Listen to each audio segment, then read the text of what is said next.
Imagina esto. Un médico sostiene un picahielos en la mano. Frente a él, un niño asustado e inmovilizado. El médico apoya la punta del instrumento contra la esquina del ojo y con un golpe seco lo introduce dentro de su cráneo. Luego, sin pestañear, lo mueve de un lado a otro, cortando conexiones profundas en su cerebro. Luego, sin pestañear, lo mueve de un lado a otro, cortando conexiones profundas en su cerebro. El procedimiento dura apenas unos minutos. El niño ya no volverá a ser el mismo. ¿Cómo pudo la ciencia permitir esto? Entre los años 40 y 50, miles de personas, incluidos niños, amas de casa, veteranos de guerra y pacientes psiquiátricos indefensos, fueron sometidos a lobotomías, una cirugía brutal que prometía curar enfermedades mentales, pero que en muchos casos terminó destruyendo vidas. Esto no es un relato de ciencia ficción ni un caso aislado. Fue una práctica médica avalada por gobiernos, universidades y hospitales de renombre. Hoy te contaré la historia de la lobotomía, cómo nació y por qué se convirtió en uno de los capítulos más oscuros de la medicina moderna. Para entender cómo una práctica tan brutal como la lobotomía llegó a ser considerada un avance médico, primero tenemos que regresar al contexto social y científico de las primeras décadas del siglo XX. En los años 30 y 40, la salud mental era un territorio caótico y marginado. Los hospitales psiquiátricos, también llamados manicomios, estaban hacinados, mal financiados y desbordados. Muchos pacientes eran internados de por vida por condiciones que hoy consideramos tratables o incluso normales: ansiedad, depresión, duelo, epilepsia o simples conductas problemáticas. Otros ni siquiera tenían un diagnóstico formal, bastaba con que sus familias lo consideraran una molestia para que terminaran recluidos. Las condiciones dentro de estas instituciones eran inhumanas: encierros prolongados, camisas de fuerza, electroshock sin anestesia y nulas esperanzas de rehabilitación. En medio de este panorama sombrío, la medicina buscaba desesperadamente una solución, y fue entonces cuando apareció un nombre que marcaría la historia de forma irreversible: Walter Jackson Freeman II. Freeman no era cirujano, sino neurólogo, un hombre carismático, ambicioso y convencido de que la solución a los problemas mentales debía de ser quirúrgica, rápida y accesible. Su inspiración llegó desde Europa, específicamente desde Portugal, donde en 1935 el neurocirujano Egas Moniz había realizado una operación experimental, la leucotomía prefrontal. En ella se destruían secciones de los lóbulos frontales del cerebro, con el objetivo de calmar la agitación de pacientes con enfermedades mentales graves. Moniz afirmaba haber obtenido resultados positivos. Los pacientes se volvían más tranquilos y menos agresivos, aunque también más apáticos y dependientes. Freeman quedó fascinado, y no tardó en adaptar el procedimiento para aplicarlo en Estados Unidos. Pero lo llevó un paso más allá. Junto con el neurocirujano James Watt, Freeman perfeccionó lo que más tarde llamaría lobotomía prefrontal. Al principio la cirugía requería perforar el cráneo, pero pronto desarrolló una técnica aún más rápida y sencilla: la lobotomía transorbital, también conocida como la lobotomía con picahielos. El procedimiento era tan grotesco como efectivo a ojos de la época. Se introducía un instrumento similar a un picahielos, que Freeman llamaba orbitoclasto, a través del hueso orbital, justo por encima del ojo. Luego, con un martillo se empujaba hacia el lóbulo frontal del cerebro y se movía de lado a lado, cortando las conexiones neuronales responsables de las emociones, la personalidad y el juicio. Los resultados eran llamativos. Muchos pacientes antes violentos e incontrolables quedaban calmados y dóciles.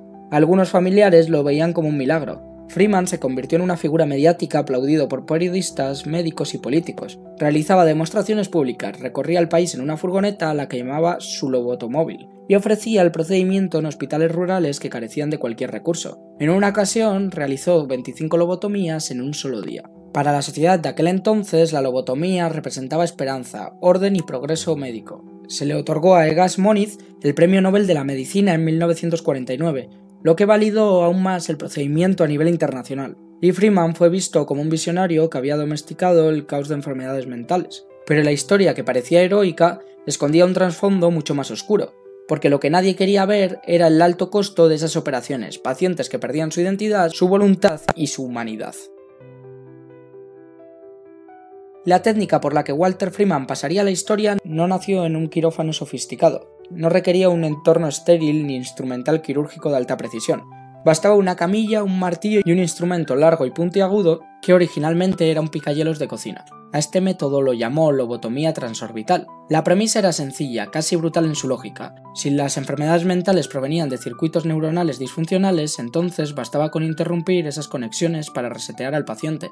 Así, en lugar de abrir el cráneo como en la cirugía convencional, Freeman desarrolló una vía más rápida y menos invasiva: acceder al cerebro a través del ojo. El procedimiento comenzaba con una ligera sedación, pero no se usaba anestesia general.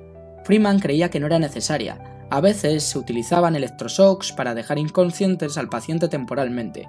Luego el médico colocaba el instrumento, una especie de varilla metálica puntiaguda, justo en la parte superior del ojo, entre el párpado y el hueso orbitario. Con un golpe seco de martillo atravesaba el hueso delgada y cuidadosamente, insertando el picahielos hasta que penetraba el lóbulo frontal del cerebro. Una vez dentro, Freeman movía el instrumento de un lado a otro, de forma vertical y luego horizontal, cortando fibras nerviosas que conectaban el lóbulo frontal con otras partes del cerebro. El objetivo era desconectar las emociones del pensamiento, bloquear los impulsos que provocaban ansiedad, depresión, ira o esquizofrenia. El proceso completo tomaba entre 8 y 12 minutos. No se requería sala de operaciones. Freeman lo hacía en un consultorio, en hospitales generales, en prisiones, incluso en instituciones rurales sin infraestructura. Su célebre furgoneta le permitía recorrer el país realizando estas intervenciones en masa, como si fuera un vendedor ambulante de soluciones psiquiátricas. En una ocasión realizó una lobotomía mientras periodistas observaban, deteniéndose para posar a la cámara mientras aún tenía el instrumento incrustado en el cerebro del paciente.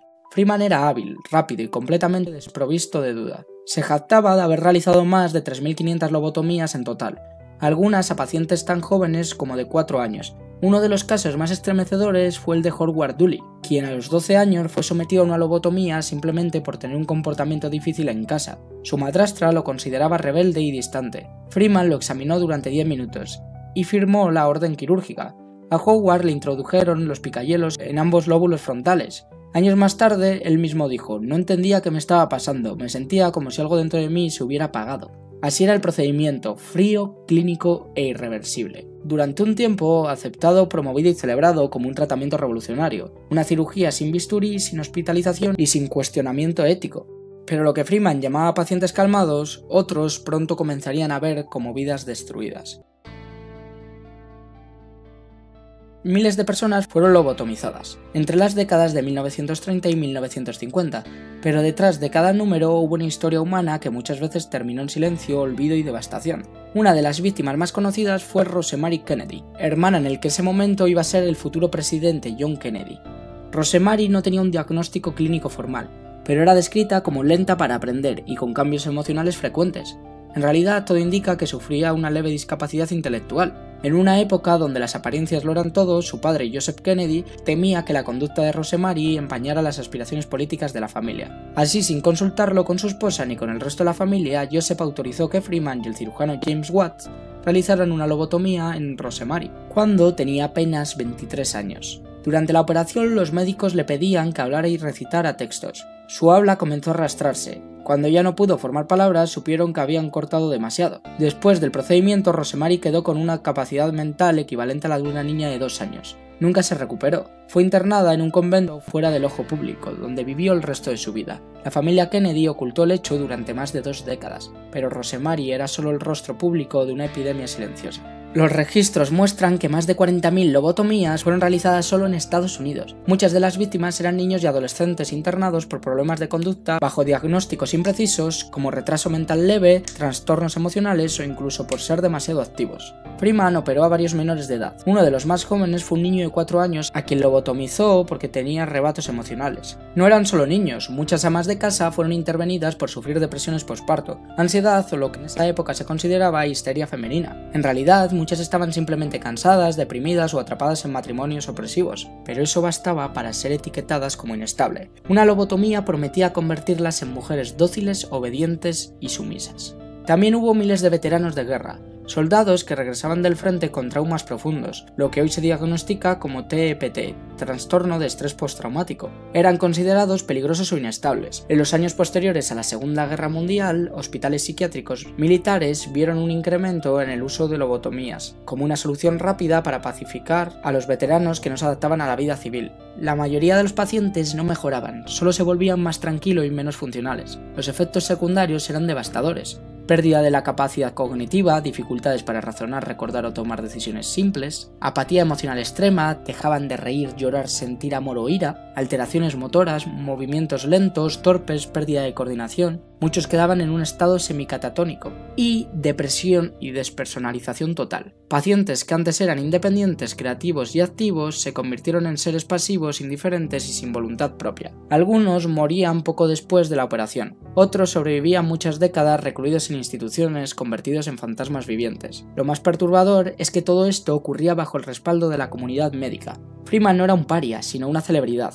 Salía en los periódicos, daba conferencias, era consultado por hospitales de todo el país, incluso ganó distinciones y fue invitado a hablar en universidades de prestigio. Su técnica fue exportada a Europa, América Latina y partes de Asia. Durante años todo fue considerado ciencia y avance. Sin embargo, fue una de las mayores violaciones éticas de la historia moderna.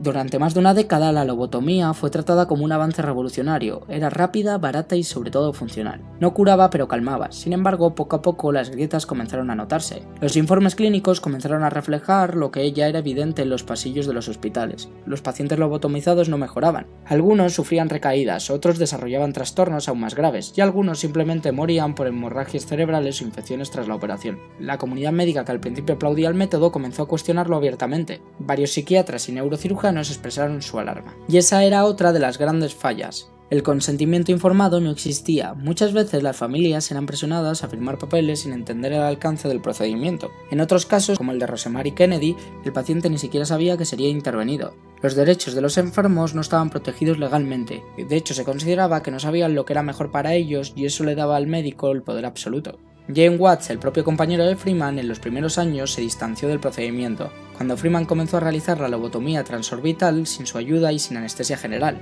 Watts consideraba que el procedimiento se había convertido en una especie de espectáculo, más que en una terapia responsable. Su ruptura fue uno de los primeros golpes serios a la credibilidad de Freeman.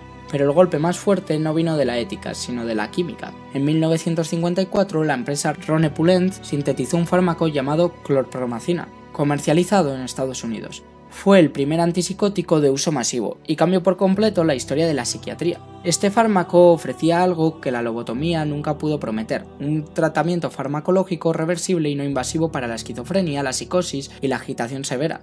Los hospitales comenzaron a reemplazar las operaciones por pastillas. Era más seguro, más barato y sobre todo más ético. Al mismo tiempo, la prensa comenzó a publicar testimonios de pacientes lobotomizados, historias de vidas arruinadas y familias destruidas. Lo que antes era visto como progreso ahora comenzaba a parecer una atrocidad disfrazada de medicina. La lobotomía entró en crisis y con ella Walter Freeman. Su reputación se deterioró rápidamente. En 1967, luego de la muerte de un paciente durante una de sus operaciones, perdió su licencia médica. Nunca volvió a practicar. Había realizado más de 3.500 lobotomías, algunas en giras y otras en demostraciones públicas. Muchos de esos pacientes fueron abandonados, otros olvidados y la mayoría irreparablemente dañados. La caída de la lobotomía fue tan rápida como su ascenso. A medida que la ciencia avanzaba, la cirugía empezó a verse no como un logro, sino como una advertencia. Y aunque fue ampliamente desacreditada, en la comunidad médica Walter Freeman nunca se arrepintió. Tras ser despojado de su licencia, pasó sus últimos años viajando por el país en su vieja camioneta, buscando a sus antiguos pacientes. Quería saber si lo había hecho bien. Para muchos de ellos, la respuesta fue un rotundo no. Freeman murió en 1972, convencido que había ayudado a miles de personas, pero la historia no le dio la razón. Hoy en día, la lobotomía es vista como uno de los capítulos más oscuros de la medicina moderna, un procedimiento aprobado por gobiernos, universidades y hospitales, que se aplicó sin pruebas sólidas, sin ética y sin humanidad. Es el símbolo de lo que ocurre cuando la ciencia avanza más rápido que la compasión. Pero aquí la verdadera pregunta es: ¿qué tratamientos actuales, celebrados hoy como milagros médicos, podrían ser vistos en 50 años como una barbaridad? Terapias no reguladas, diagnósticos express, farmacología de consumo masivo. La historia de la lobotomía no es solo historia de un procedimiento fallido, es la historia de lo que pasa cuando el sistema deja de escuchar al paciente, cuando el poder reemplaza al ciudadano y cuando el deseo de control se disfraza de medicina. Walter Freeman quería curar el sufrimiento humano, pero terminó creando miles de vidas truncadas, y eso es algo que la ciencia jamás debe volver a permitir. Hasta aquí el vídeo, espero que os haya gustado. Si es así, dadle like, suscribiros que hoy es gratis, igual mañana lo ponen de pago y adiós.